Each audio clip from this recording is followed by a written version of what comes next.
In this video, you're going to learn how to build IoT applications using Azure IoT Suite. I'm going to show you how to collect data from sensors and devices, send it to the cloud, store it in the cloud, perform some analytics on it, and also visualize the information. My name is Gutsai Mandi Teresa with Industry40.tv, and I regularly publish Industry 4.0 and Internet of Things videos on this channel. So if you're new to this channel, don't forget to subscribe and click on the notification bell to make sure that you never miss any of the videos. Okay, so let me introduce you to the hardware that we're going to be using in this course. Okay, so here we've got a PEC industrial controller from Opto22, and then here we've got a digital input module that we're going to be using to monitor these two input switches. And then here I've got this Industrial IoT core box from Schneider Electric. So we're going to be using this as the Industrial IoT gateway to collect all the data from our PEC industrial controller. So this natively runs Node-RED, so we're going to be using Node-RED to communicate to our Opto22 PEC industrial controller and collect the status of our two switches. And then here we've got a Raspberry Pi 3B Plus, and then I've got a DHT11 temperature and humidity sensor. So we're going to be using our Raspberry Pi to collect the temperature and humidity sensor data and send it to our Azure IoT solution. And then finally, I've got this Groove Epic controller from Opto22. So we're going to be using this controller to collect the temperature data from this temperature probe, which is connected to this analog input module here. So the first piece of software that is really a focus of this course is the Microsoft Azure portal. If you do not have an account and want to follow along in this course, you can sign up for a free trial that gives you credit of about $200. The next piece of software is Visual Studio 2019 Development Environment. You can download the free community edition by going to visualstudio.microsoft.com. You can follow the simple installation instructions, and then you will also need Windows 10 IoT Core Dashboard. You go to this URL here, and then you go to Downloads. Download the Windows 10 IoT Core Dashboard, and you will need the IoT Hub Device Explorer software. Okay, so to download Device Explorer, you must go to this URL here, and then you scroll down, and then you select the Device Explorer installer, and then finally you will need to sign up for a free 60-day trial of Power BI. In general, there are 4 core subsystems required to put together an end-to-end IoT solution. The first subsystem is the devices. So this is a device or a group of devices in your plant that have the connectivity capabilities to send and receive messages from the cloud using the internet.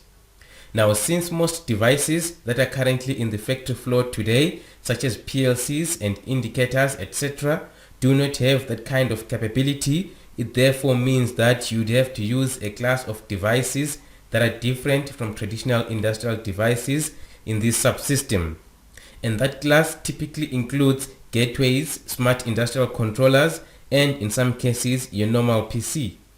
The second subsystem is the Cloud Gateway Service or Hub. The Cloud Gateway has 3 primary roles.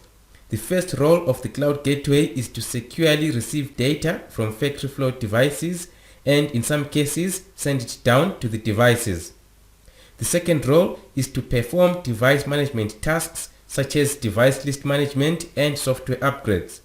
The third role is to make sure that only authorized devices can connect to your IIoT solution. The third subsystem is the stream processors. The job of the stream processors is to consume the data coming out of the cloud gateway, process it, store it, and pass it on for integration with business processes that need it. The fourth subsystem is the user interface. This is where the end users of your solution come to visualize and interact with your telemetry data. The user interface can also be used to facilitate device management. Now let us take a look at how these subsystems are implemented in Azure IoT Suite and how you can be able to use them to build your own custom IIoT solution. For the first subsystem, Microsoft provides device software libraries that allow you to use common languages like .NET, Java, Python, C, and Node to collect data from your plant equipment and send it to the cloud using a language and gateway device of your choice. Further, Azure also provides Node-RED packages to achieve the same task with minimal coding involved. For the second subsystem, Microsoft provides the Azure IoT Hub service as the cloud gateway for receiving telemetry data using MQTT and AMQP protocols. The IoT Hub also ensures that only authorized devices connect to your solution using X549 certification or symmetry keys. And finally, IoT Hub simplifies device management by using the device twins concept to synchronize the status of your device in the factory floor with its digital equivalent in the cloud. And for the third subsystem, Microsoft provides Azure Stream Analytics to process your IoT data from plant devices and equipment in real time and for sending it to storage and visualization systems. And finally, for the fourth subsystem, Microsoft provides Azure Time Series Insights, which combines efficient storage, visualization, and data exploration tools. So, all of the messages that we will be sending from the devices on our demo plant will be received by this cloud gateway service. So to create an IoT Hub, you must log into your Azure portal, and then once you've logged in, you're going to see a dashboard that looks like this. And here the first thing that we need to do is to create a resource group. So a resource group is like a folder where you put all of the resources used to build your IoT solution. So we're going to click on resource groups, and then here we're going to click on the add button. So here I've only got one subscription account, so I'll leave that as selected, and then I'll enter the name of my resource group.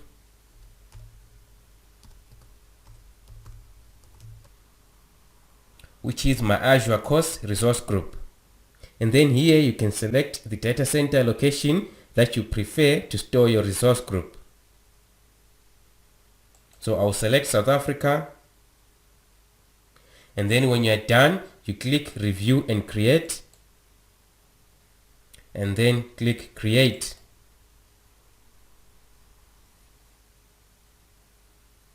Okay, so our resource group has been successfully created. Now we can go on to create our IoT Hub and add it to this resource group. And the easiest way to do that is to go to your resource group. So I'll click refresh, and then I'll click on my resource group. And then once I'm inside my resource group, I can click the add button.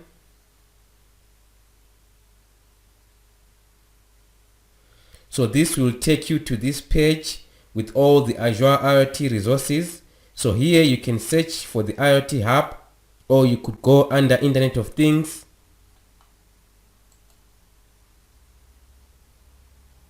And then under Internet of Things, you can select IoT Hub. And then you can go ahead and create your IoT Hub. And then now here we need to select the appropriate project details. So I'll leave my subscription as default, and then I'll make sure that my Azure course resource group is selected here. And then I'll select the data center location for my IoT Hub. And this time I'll select West Europe. And then from there I'll select a name for my IoT Hub. So I'll call it my Azure course IoT Hub. And then when you're done with this section, you click next.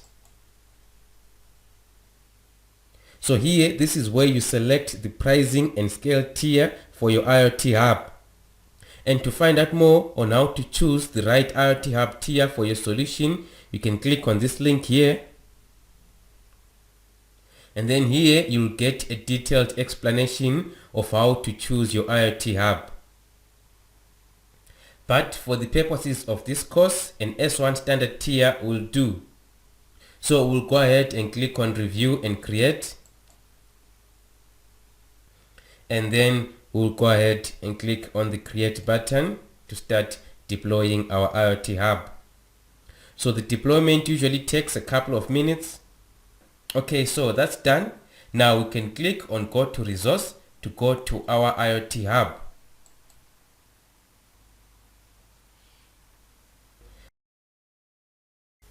So what happens with Azure IoT Suite or any other IoT platform for that matter is that for every physical device that you want to connect to your IoT solution, you must register a digital representation of that device in the cloud first. The digital version of your device in the cloud holds all the information that you need to connect your physical device to the solution. This information includes the connection string, authorization tokens, and sometimes the security certificates and more. Your device in the cloud is like the master copy. For example, when your physical device in the plant is destroyed or something happens to it, you can replace it with another device and just give it the same connection and authentication information as the previous device, and you'll be back online. However, when you delete the digital version, no physical device with its connection information will be able to connect to the cloud solution. Changes made to the digital version will be persisted to the physical device whenever there is a connection. So in our case, we've got a number of physical devices in our demo plant.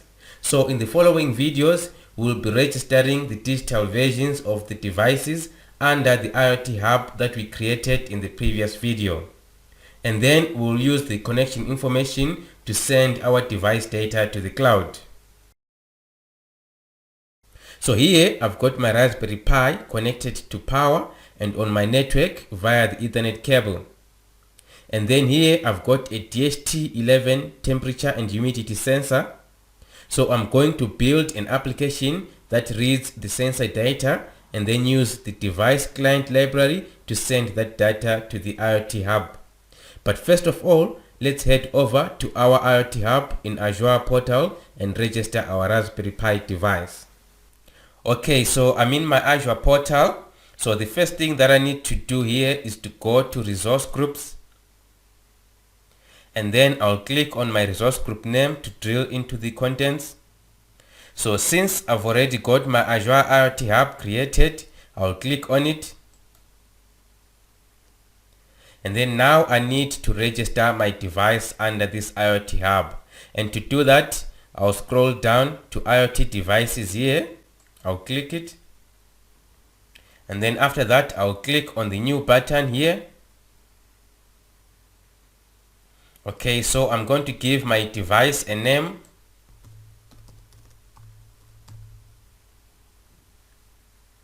And then I'll leave the authentication type selected as symmetric key. And then I'll let the Azure IoT auto-generate the primary and secondary keys. And then here I'll make sure that the connect this device to an IoT hub option is enabled. And then I'll go ahead and click save. Okay, so we've successfully registered our Raspberry Pi. Now to get the connection details, I'll click on the device. So here I'll copy my primary connection string.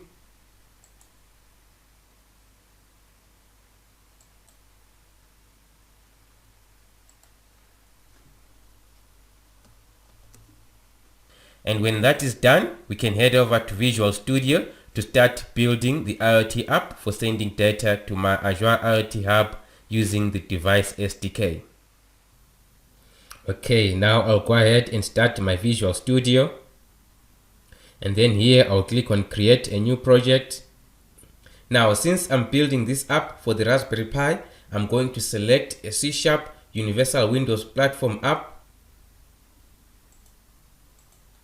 And then I'll click on next. And then I'll give my project a name.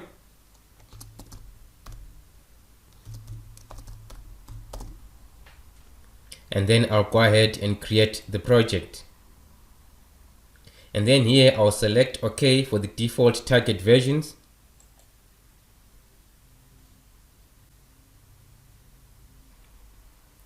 Okay, so my project has been successfully created. Now the first thing that I need to do is to add extensions to this application that would enable me to access the GPIO pins of the Raspberry Pi in order to read my temperature and humidity sensor data. And to do that, I'll right click on References, Add Reference, and then under Universal Windows, I'll go to Extensions, and then I'll select Windows IoT Extensions for the UWP, and then I'll click OK. Okay, that's done. Now the next thing that I need to do is to go to my main page.xaml and expand it, and then I'll click on the main page.xaml.c# file.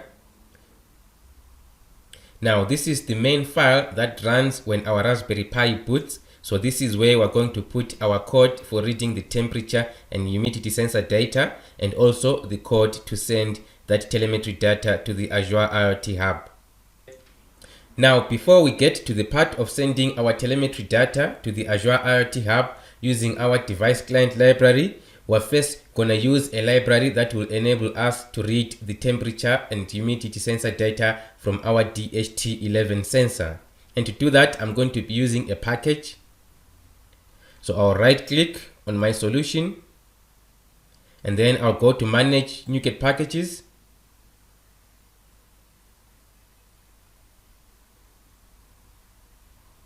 And then I'll select the Browse tab. And then here I will type DHT. And then I'll select this package here. And then here I will select my project, and then I'll click on the install button, and then here I'll click OK. Okay, now our package for reading the temperature and humidity sensor data has been successfully installed. Now let's go ahead and put the code for reading our temperature and humidity sensor data from the DHT11 sensor. So I'll click on my main page C# file again. First of all, I'll add the assembly reference for my DHT11 temperature sensor. And then after that, I'll put my assembly reference for accessing the Raspberry Pi GPIO pins. And then here inside my class, I'll add this code, which is the DHT11 communication variables. So first here we're actually initializing the pin number, which is the actual pin number on the Raspberry Pi board on which the DHT11 sensor is connected to. And then here we're creating an instance of the DHT11 sensor, and then here we're creating an instance of our GPIO pin. Now when our IoT application is first powered up, it will run this initialization method here. So this is where I'm going to put my initialization for the DHT11 sensor and the GPIO pin. So these statements here, they initialize pin number 4 as an input pin. Now because we want to be able to read the sensor data in intervals of 5 seconds, what I will do is I'll add an initialization for the dispatch timer. And then I'll start my timer in the initialization method here. And then I'll set my timer to tick after every 5 seconds. And then from there, I'll add my timer event handler method, which is the method that runs after every 5 seconds. And then I'll also add a method for doing the actual reading, which is the read sensor method. And then we'll call this method from our sensor timer method.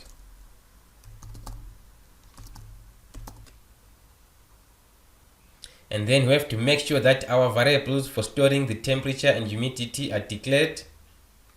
So I'll go ahead and do that.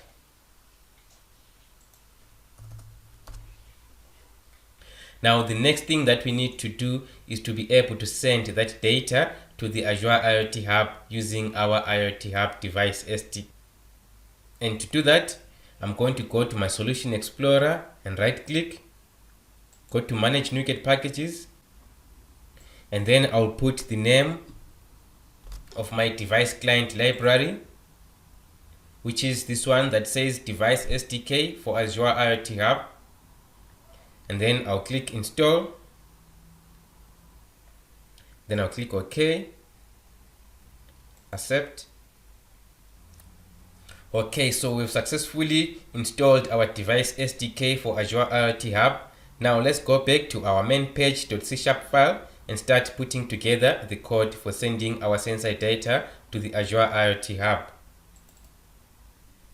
So here the first thing that I need to do is to add an assemble reference for my devices library. And because we are going to be sending our telemetry data as a JSON object, we need to add an assemble reference that will allow us to do that, which is the newtonsoft.json. Okay, and then from there I'm going to add a declaration of our Raspberry Pi as a device client. So this first statement here instantiates a new device client, and then here we're declaring a string variable that will hold our IoT Hub URI, and then here we're declaring a variable that will hold our device key. So where do we get our IoT Hub URI and the device key? We go to our device primary key that we copied earlier on our Azure portal. Now this section here up to here is the IoT Hub URI, so we're going to copy that and then we put it here. And then this section here is our device key, so we're going to copy that here.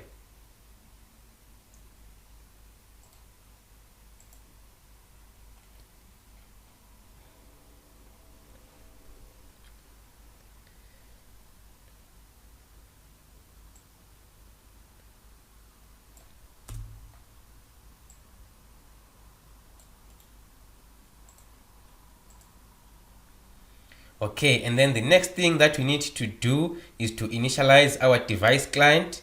So we'll go to our initialization method here, and then I'll copy this statement. So here we're creating a new device client using our IoT Hub URI, and then we're also passing the device key, and then we're setting the MQTT as the transport protocol. Now here we need to put the name of the device. So we go to our primary connection string again, and then we copy the device ID,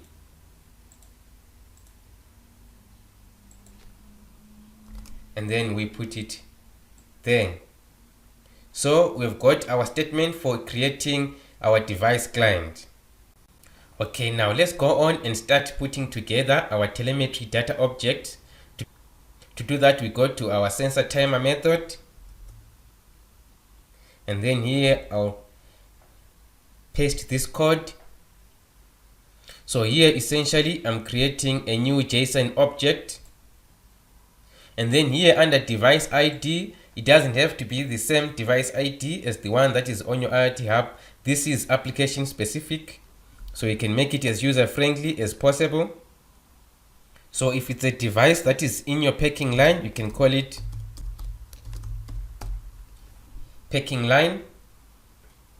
And then here we're putting the sensor temperature into a variable called temperature, and we're putting our sensor humidity into a variable called humidity, and then we're getting the current date and time, and then we're putting it into a variable called date, and then we're putting all of this into a variable called the telemetry data point.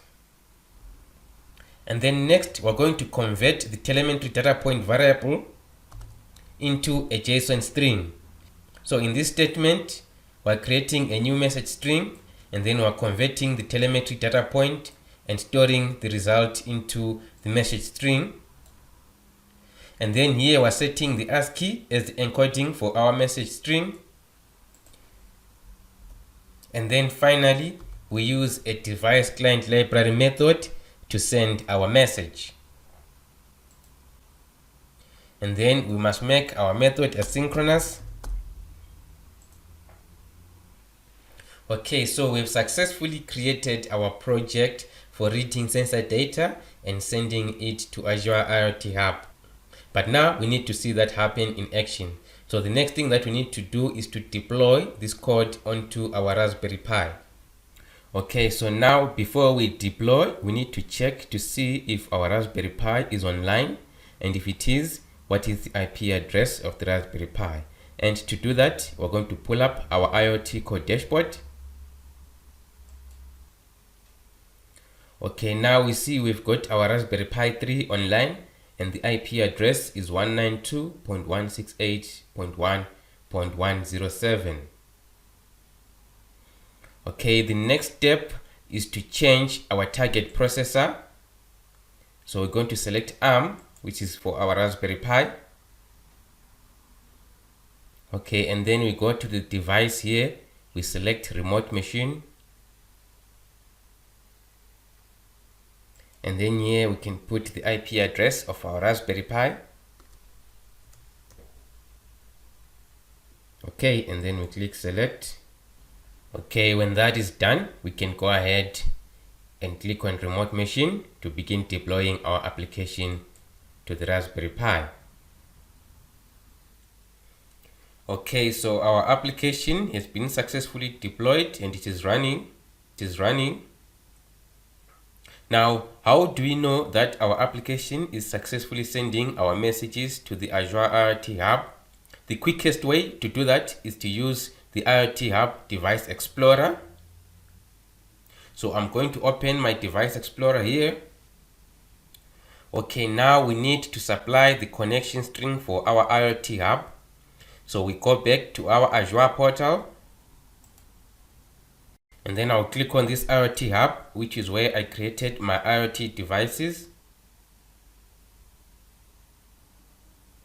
And then under my Azure Course IoT Hub, I'll click on Shared Access Policies. And then under the policy here, I'll select IoT Hub Owner, which is a policy that allows us to read and write to the IoT Hub. And then I'll copy the primary key connection string here. And then I'll paste that on my Device Explorer. Click Create. Okay, so we've successfully connected to our Azure IoT Hub. Now let's go to our Management tab.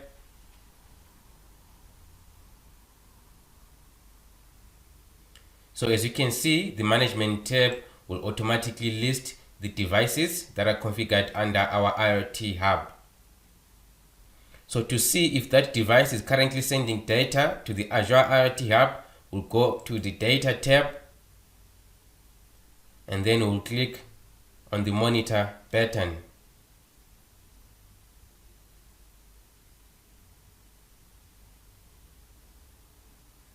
And as you can see here, our Raspberry Pi is actually sending data to the Azure IoT Hub successfully.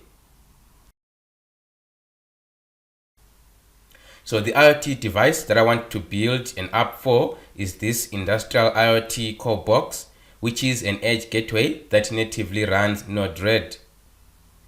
So here I've got my Industrial IoT gateway connected to my industrial controller here, and my industrial controller has got some input-output devices connected to it, but for now we're interested in the status of these digital input switches. Okay, so the first thing that I need to do is to log into my Azure portal and register my IIoT gateway under my Azure IoT Hub. So I'm in my Azure portal here.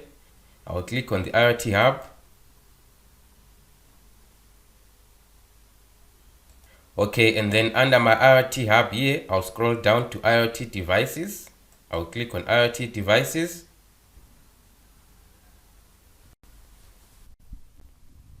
So I'll click on the new button.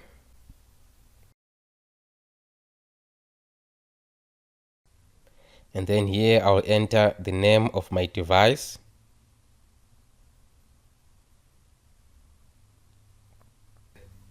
And then here I'll leave the authentication type as symmetric key. And then I'll also let Azure IoT auto-generate my primary and secondary keys. And then I'll also make sure that the connect this device to an IoT hub is enabled. So I'll go ahead and save this. Okay, so my device has been successfully created. I'll click into the device in order to get the connection information that would enable me to connect to Azure IoT Hub from my Industrial IoT gateway. So I will copy the primary connection string here.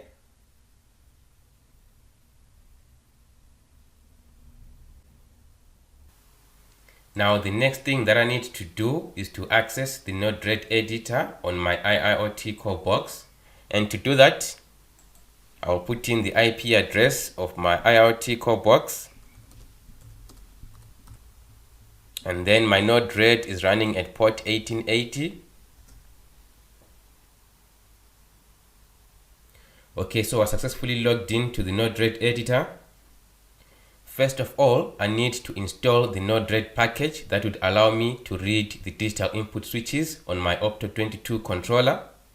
So I'll go to the menu here, click on Manage Palette,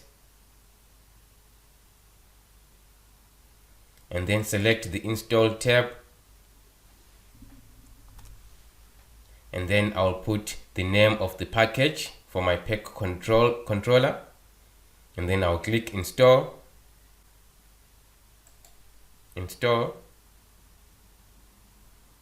Okay, so we've successfully installed the packages for reading the digital input switches. Now I'll drag the inject node onto my canvas.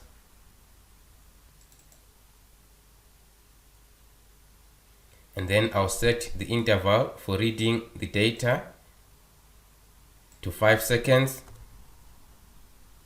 And then I'll click Done. Okay, and then I'll scroll down here and drag my package for reading the industrial controller, the one that I just installed now. And then I'll double click on it to edit its properties. And then I'll select Add New PEC Device. And then I'll enter the IP address of my industrial controller here. And then I'll enter the API key name, which has been pre-configured on the controller. And then I'll also enter the value. And then I'll click Add. And then here I need to select the type of input that I want to read, which is my digital input. And then here I must enter the actual name of the tag as described on the controller. And then here I'll enter the display name for this node.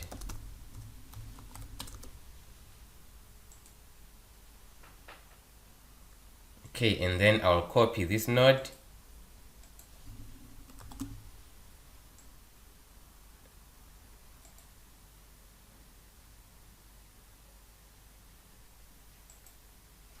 And then I'll change this to switch 2. And that one to switch 2 as well. And then I'll connect my read nodes to my inject node. Okay, the next thing that we need to do is to convert these data points that we're reading from our industrial controller into telemetry data objects that we'll be able to send to Azure IoT Hub. And to do that, I'm going to use a function block.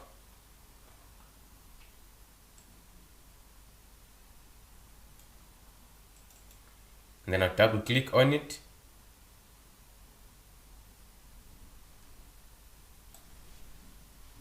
And then I'll paste this code here. So this is essentially a JSON object. So for our device ID, we go to the primary connection string that we copied earlier.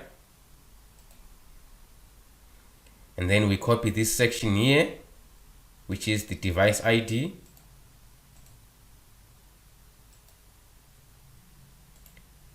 and we paste it right here. And then for the key, we copy this section here,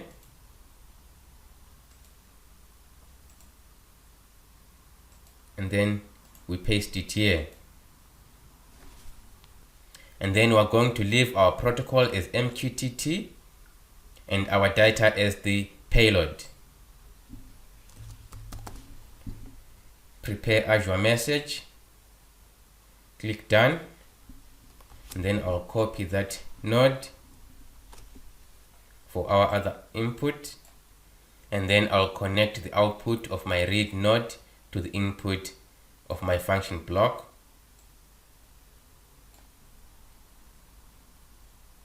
Okay, so we've read the input from the industrial controller and we've converted that message to a JSON object.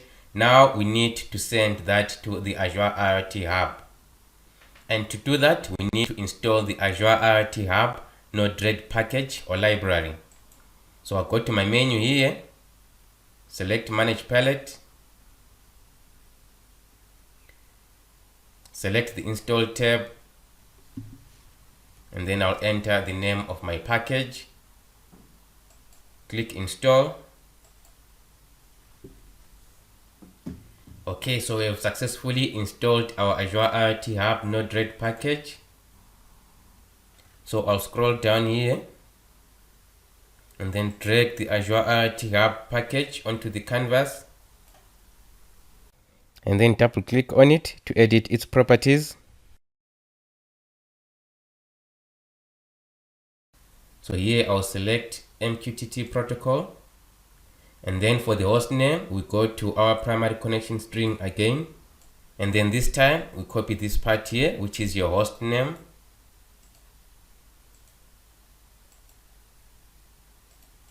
and then we paste it here, and then we click done. Okay, and then I'll connect both my input points to this Azure IoT Hub node. So we've successfully put together a Node-RED flow that reads the digital input switches, converts that message to JSON, and then sends it to Azure IoT Hub. So I'm going to go ahead and deploy this.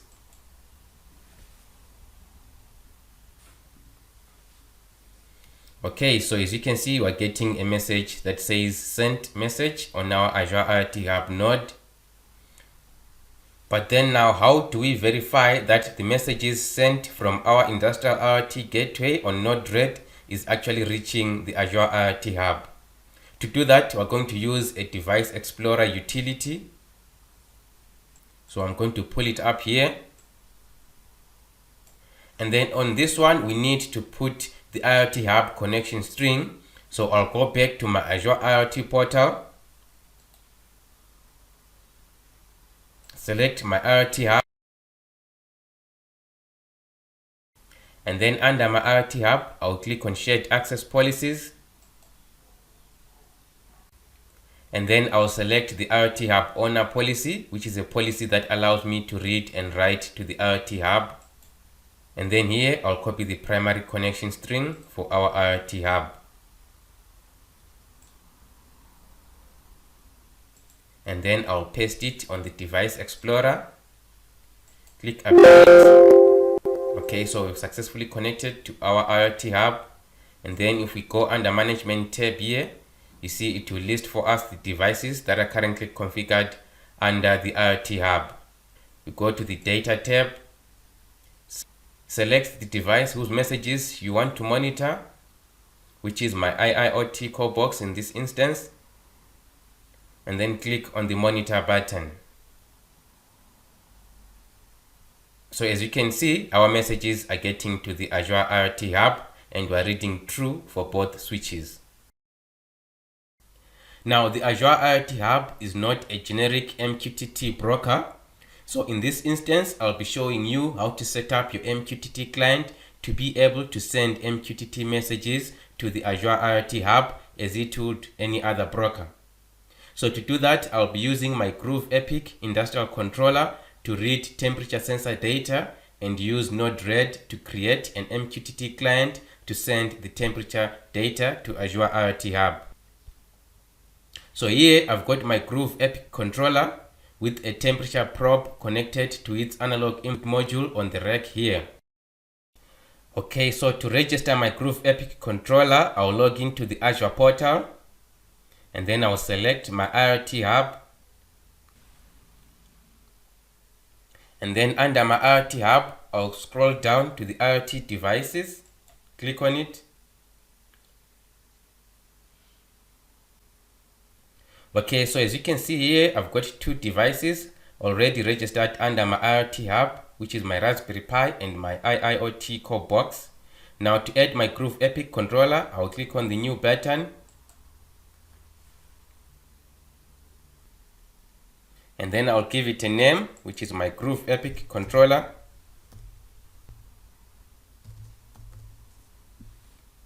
And then I'll leave the authentication type as symmetric key. And also I'll let Azure IoT auto-generate the keys. And then I'll make sure that the connect this device to an IoT Hub is enabled. And then I'll click Save.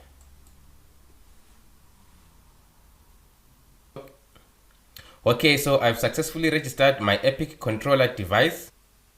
Now to start sending data to this IoT Hub using a standalone MQTT client, I first need to generate an authentication token.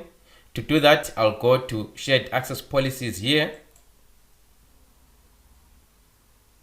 And then I'll select the IoT Hub owner policy, which allows me to read and write to the IoT Hub. And then here I'll copy the primary key connection string. Now to generate the authentication token, I must use the Device Explorer utility. So I'll put it up. And then I'll paste my primary key connection string here. Click Update. And then here I'll go under the Management tab. So as you can see, we've got 3 devices registered under this IoT Hub. So I'll select my Epic controller and then I'll click on SAS token. And then I'll click on the Generate button. And then I'll copy this SAS token up to here. And then I'll paste it here. Now the next thing that we need to do is to access the Node-RED editor running on my Groove Epic controller. And to do that, I'm going to type in the IP address of my Groove Epic controller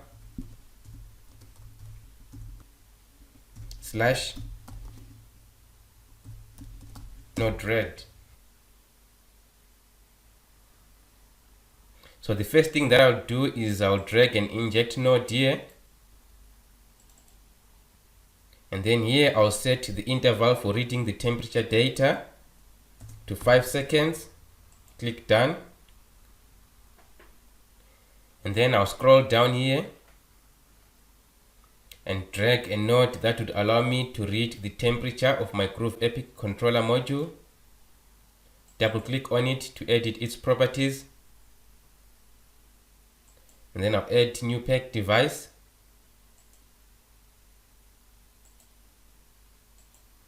And then here I'll put localhost. Since Node-RED is running locally, and then I'll click Add.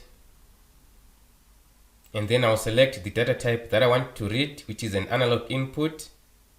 And then I'll specify the tag name of the temperature, which is panel_temperature. And then I'll enter the display name here. And then I'll click Done. Okay, and then I'll connect the two.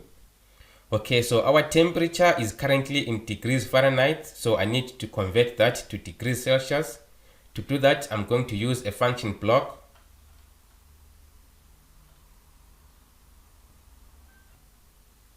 I'll drag it onto the canvas. And then I'll double click on it. And then here I'll put this equation that converts degrees Fahrenheit to degrees Celsius. And then I'll enter the name for my node. And then I'll click Done and connect the two.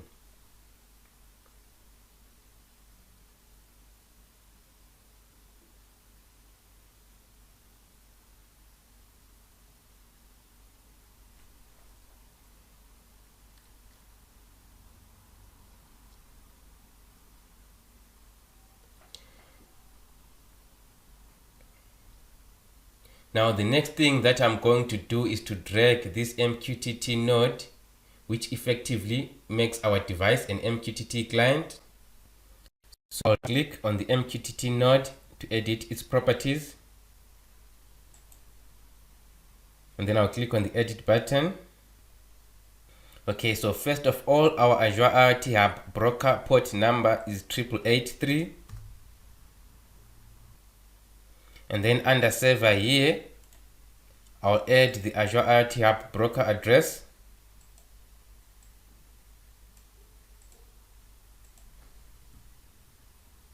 So as you can see here, the Azure IoT Hub broker uses SSL authentication. The name of my IoT Hub .azuredevices.net, and then the client ID here is the name of my device, which is my Epic controller. And then let's go to the security tab to enter our security details, and then I'll enter the username here, which is the name of my IoT Hub .azuredevices.net / the device name, which is my Epic controller. And then for the password here, we need to use the authentication token that we generated earlier. So I'll copy that.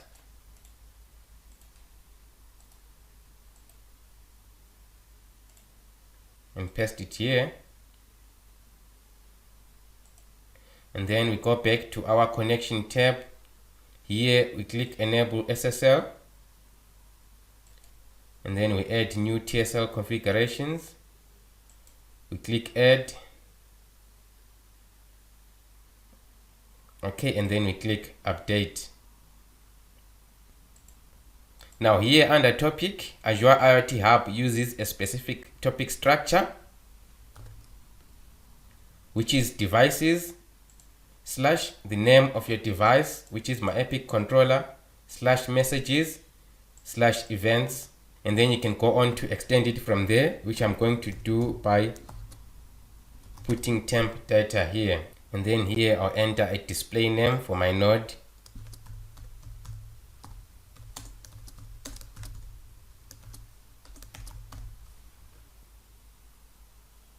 And then we click done. And then I'll connect the two. Okay, so we've successfully created an MQTT client that reads the temperature data and publishes that to the IoT Hub. So I'm going to go ahead and deploy this.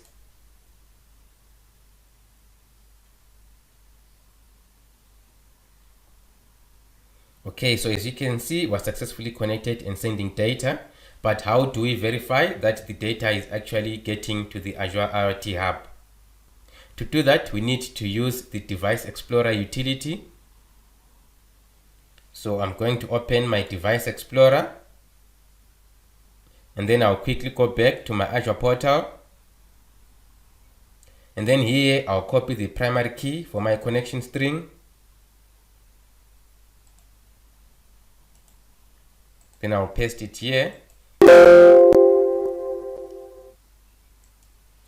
And then if we go under the management tab here, you can see there's 3 devices that are currently configured under our IoT Hub. Now to see if the data is currently being published to the IoT Hub under the My Epic controller device, you go to the Data tab, select My Epic controller, and then click Monitor.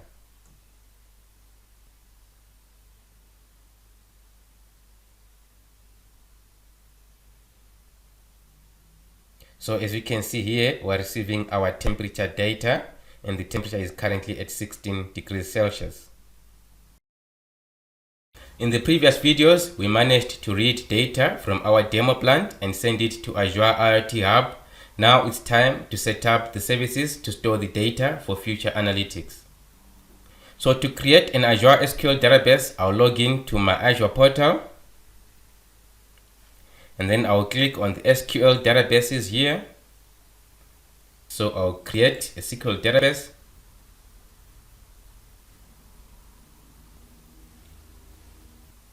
So here under project details, I'll leave the default subscription on.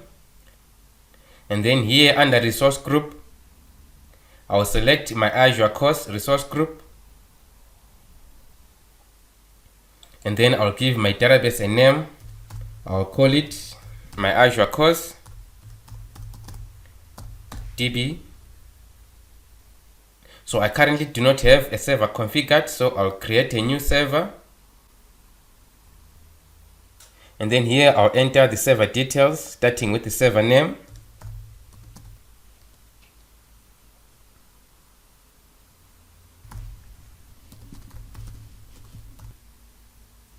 And then I'll enter the password.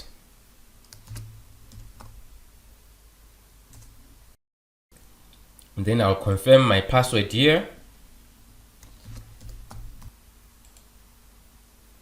And then I'll select the server location to host my SQL server.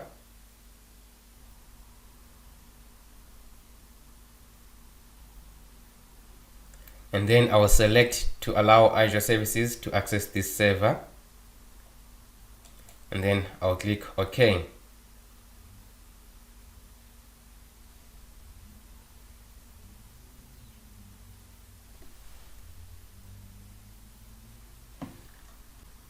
And then you can click next to go to additional settings. And then I'll select Not Now. And then we click next to go to tags. Click next. And then I'll go ahead and create. Okay, so the deployment is complete. Now I'll click on Go to Resource. Okay, now since we're going to be connecting to this Azure SQL server from my SQL Server database management running locally on my machine here, I need to set the firewall to allow my IP address to connect to this server. So I'll go to set server firewall here.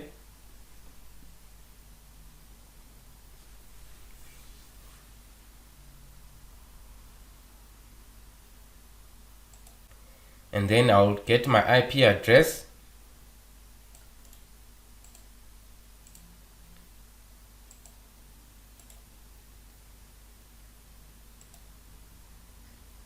I'll paste it there.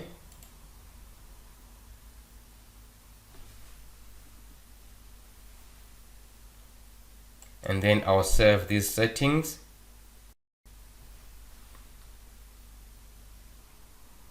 Okay, so here I'll enter the server name. And then change authentication to SQL Server authentication. And then I'll enter the login. Put my password and then click connect.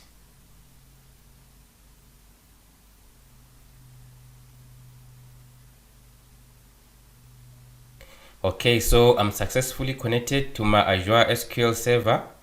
Now if I expand the databases here, you see we've got the my Azure course DB. Now I want to go ahead and create a table in the database. So I'll click on new query here. Okay, and then here I'll copy my script for creating the telemetry data table. So it's basically a table with the temperature and humidity columns and the date. So I'll click on execute.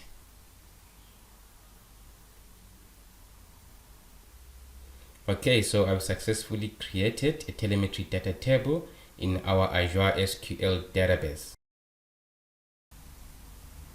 So here I've got the Raspberry Pi device that is reading temperature and humidity sensor data from this DHT11 temperature and humidity sensor and sending that data as telemetry data to the Azure IoT Hub. And then here on my SQL Server Management Studio, I'm connected to my SQL Server database on Azure. And then inside that database, I've got a telemetry data table, which is where I want to store my temperature and humidity sensor data. So the first thing that I need to do is to log into my Azure portal. And then once I'm logged in, I'll click on create a resource. And then I'll select analytics. And then I'll click on Stream Analytics job. So each instance of Stream Analytics is called a job. So I'll give my job a name.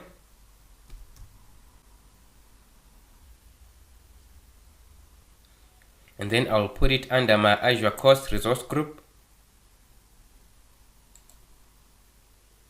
And then I want this Stream Analytics job hosted on the cloud, not on the edge.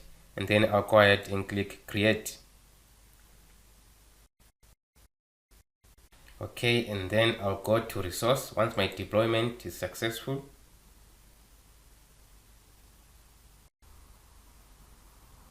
Okay, so what I want to do here is that I want to configure my Azure Stream Analytics to accept telemetry data coming from the Azure IoT Hub.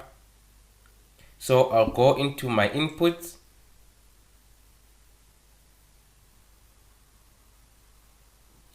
And then I'll add a stream input. Select IoT Hub. So now I need to enter my input alias. So the input alias is the name that you use to reference to the input inside your query. So I'll call this from IoT Hub. And then here I have to make sure that the correct subscription is selected, the correct IoT Hub is selected, and then make sure that the endpoint is selected to messaging. And then the access policy that is selected is IoT Hub owner, which is the policy that allows us to read and write to our IoT Hub.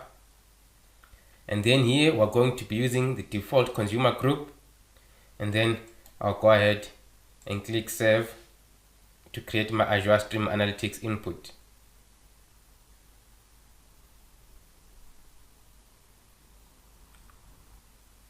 Okay, now that our input has been successfully created, I'll go back to my Stream Analytics job. Okay, now that we've configured our Stream Analytics job to accept input from the IoT Hub, what we want to do now is for it to filter through the data and send the output to our Azure SQL Database. So I'll go ahead and create an output.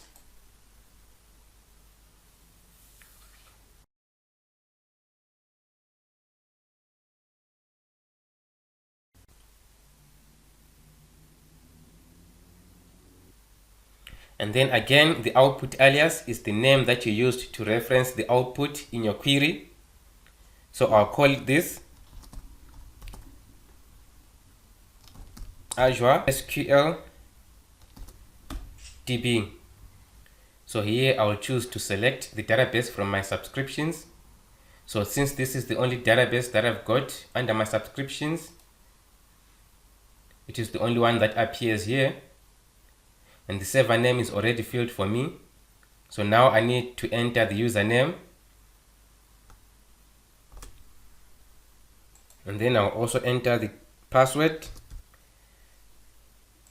And then I'll also enter the name of the table in my database. And then I'll click on the Save button to create my Azure Stream Analytics output. Okay, so I've successfully configured my Stream Analytics job to accept input from the IoT Hub and send the output to the Azure SQL Database. Now let's put together the query that does the actual reading and writing. So I'll click on Edit Query. So here I'll paste my query. Okay, so here is how this query reads. We're selecting the average of temperature and humidity. We're inserting that into the Azure SQL DB from our IoT Hub. And then we're averaging the temperature and humidity over a period of 1 minute. Okay, save this query. Okay, now I'll go back to my Stream Analytics job. And then I'll click on the Start button to start running the analytics job. Start it now. Okay, so our streaming job is started successfully. Now we should be getting data in our database after every minute. Now if I go to my SQL Server Management Studio here, select new query, then I'll select everything from telemetry data,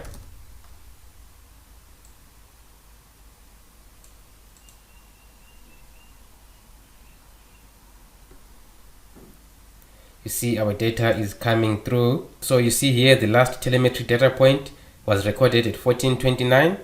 So I'll execute again after a few minutes. Okay, if I execute it again, you see we have got two more telemetry data points at 14:30 and 14:31. Okay, so we've successfully created an Azure Stream Analytics job that accepts input from the IoT Hub and sends that for storage on our Azure SQL database. So here I've got my Groove Epic controller device that is reading the temperature data from this temperature sensor connected to its analog input module. The Groove Epic controller is acting as an MQTT client, publishing the temperature value to Azure IoT Hub. Okay, so I'll go ahead and create my Power BI here. Okay, once I'm logged into my Power BI, I'll go ahead and create a new workspace.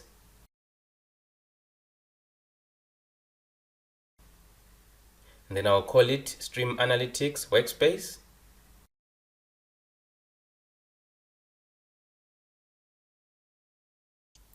Okay, now I'll go into my Azure portal. So the first thing that I want to do here is I want to go into my IoT Hub. So what I want to do here is that I want to create a new consumer group so that my Stream Analytics job doesn't interfere with other services that are consuming data from this IoT Hub. So I'll go into built-in endpoints, and then I'll enter the name of my consumer group. Okay, now to create a new Stream Analytics job, I'll go to create a resource, and then here I'll select Analytics, and then I'll select Stream Analytics job, and then here I'll enter the name of my Stream Analytics job, which is Power BI Analytics job, and then here I'll select my resource group. So here I'll make sure that the hosting environment is the cloud. Okay, so that's done. I'll go ahead and create my new Stream Analytics job. Okay, so my Stream Analytics job has been successfully deployed. So here I'll click on all resources, and then under all resources I'll select my Power BI Analytics job. Okay, so what I want to do here is that I want to configure my Stream Analytics job to accept temperature data from the Azure IoT Hub, process the data to try and detect anomalies, and then send that data to Power BI for visualization. So I'll begin by configuring the inputs. So I'll click on Input, and then I'll select Add Stream Input. And then here I'll put the input alias, which is the name that we will use to refer to our IoT Hub in our query.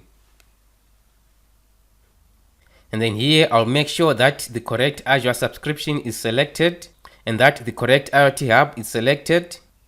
And then you leave the other details as default. And then here under consumer group, we need to select the consumer group that we created specifically for our Stream Analytics job. Okay, and then I'll click Save to create our input.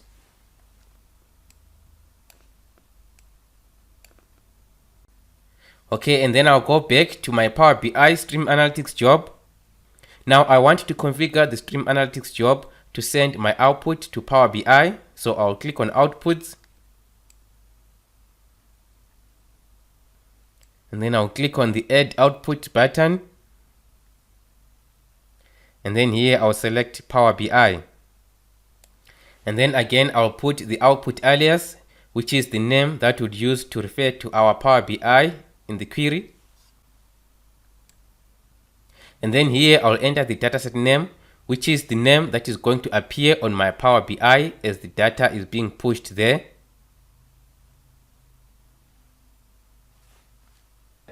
And then I'll also enter a table name for storing the data. Okay, so that's done. So I'll click on authorize to authorize the Stream Analytics job to push data to my Power BI dashboard.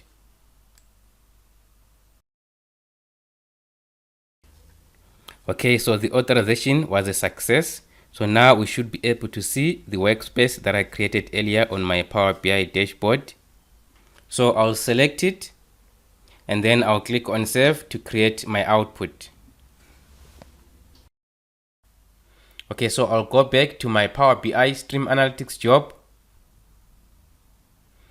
Okay, now I want to add a query to my Stream Analytics job that will do the actual filtering of the data, detecting an anomaly and pushing that data to Power BI for streaming. So I'll click on edit query. And then I'll copy and paste my query here. So what is happening here is that my query is selecting time and temperature from the data coming out of our IoT Hub. And then here I'm calling an inbuilt anomaly detection function. So I'll pass it the data point for which I want to detect an anomaly. And then I'll specify the confidence level, which is 99%. And then here I'm specifying the number of events that it must look at before it starts to make a prediction, which is 500 events. So this function will be able to detect any spikes and dips. And then here on the output, I'm selecting the time and temperature. And then I'm creating a new digital signal that signifies an anomaly. So if an anomaly is detected, this signal will go from 0 to 1. So overall, I'm sending my time, temperature, and anomaly signal to the Power BI. So I'll save this query. Go back to my Stream Analytics job. And then I'll click on Start to start my Stream Analytics job. Start it now.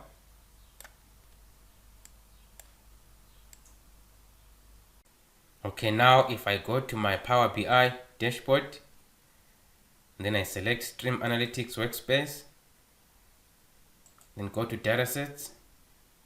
So you can see here our Stream Analytics dataset is appearing. So I can go ahead and create a dashboard based on this dataset. So I'll click on Create Dashboard, and then I'll call this my Temperature Dashboard.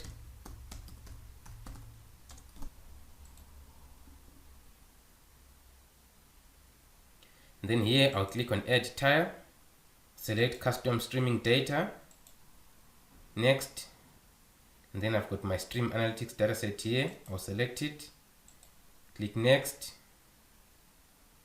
Now this one, I want it to be a line chart, and then here I'll click to add a value. I'll select time, and then here I'll click to add a value, and then I'll select temperature,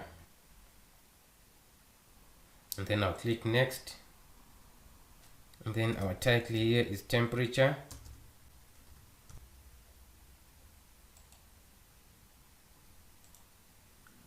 Okay, so there is our temperature showing there. For some reason it is fluctuating between 18 and 22, so we can go ahead and add another tab, custom streaming data. Next, Stream Analytics dataset, and then this time we'll add a card, and then we select the temperature value, and then click Next, and then Apply.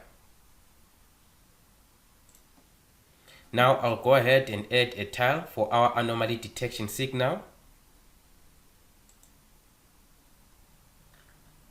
Select custom streaming data, next. And then I'll select Stream Analytics dataset here, click Next, and then I'll put a line chart. I'll add time here, and then on the value I'll select is Anomaly, and then here I'll select to display data from the last 10 minutes, click Next, and then click Apply. And then I'll also adjust my time range for the temperature. Select data from the last 10 minutes. Okay, so I'll let enough time pass so that we can get enough events for our machine learning algorithm to learn to predict an anomaly. Okay, now if I apply heat here to the controller to create an anomalous condition, you see our temperature is starting to rise.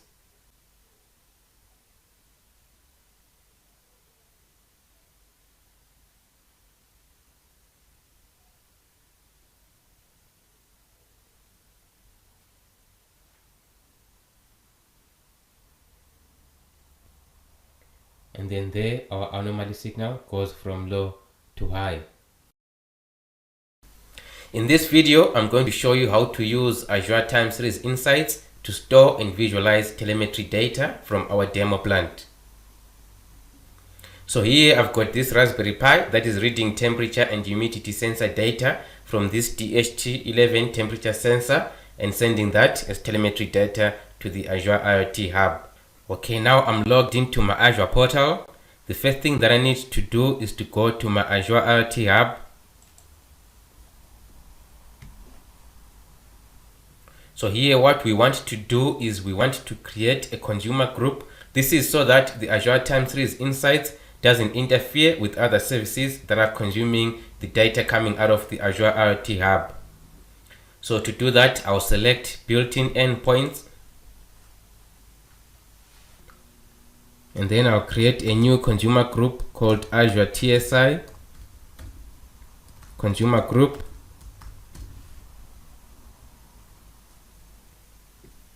Okay, now to create my Azure Time Series Insights, I'll go to create a resource. I'll select Internet of Things, and then here I'll select Time Series Insights. And then here I'll give my Azure Time Series Insights a name. And then under Resource Group, I'll select my Azure Course Resource Group. And then I'll click Next to go to the event source. Then under event source details here for the name, I'll type in my Azure Course Events.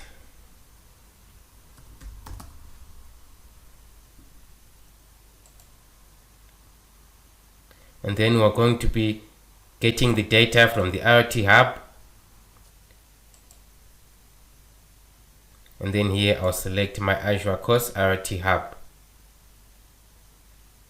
And then the IoT Hub access policy name, I will select IoT Hub owner, which is the policy that allows us to read and write to the Azure IoT Hub. And then here under consumer group, I will select my Azure TSI consumer group. Okay, so that's all we need to configure. So I'll click on review and create. And then I'll go ahead and create my Azure Time Series Insights environment. Okay, so the deployment is complete.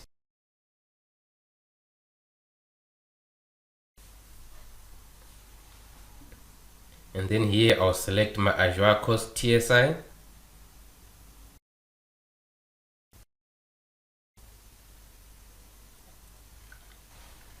So here you can see we're receiving data on our Azure Time Series Insights for storage. Now to visualize the data, I'll click on Go to Environment.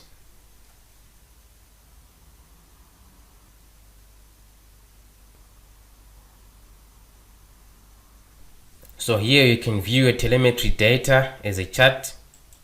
You can also go into a heat map, and then you can also view a data as a table. And then here you can also download your data into a CSV file.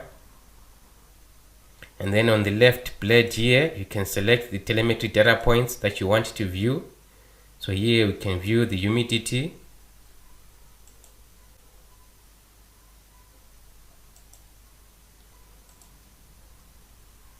And then you can also select a region that you find interesting. Then you can explore the events, and then it will show you what was the precise values of the temperature and humidity in that region. Overall, there is a lot of data exploration tools in this environment that will help you uncover some insights in your data.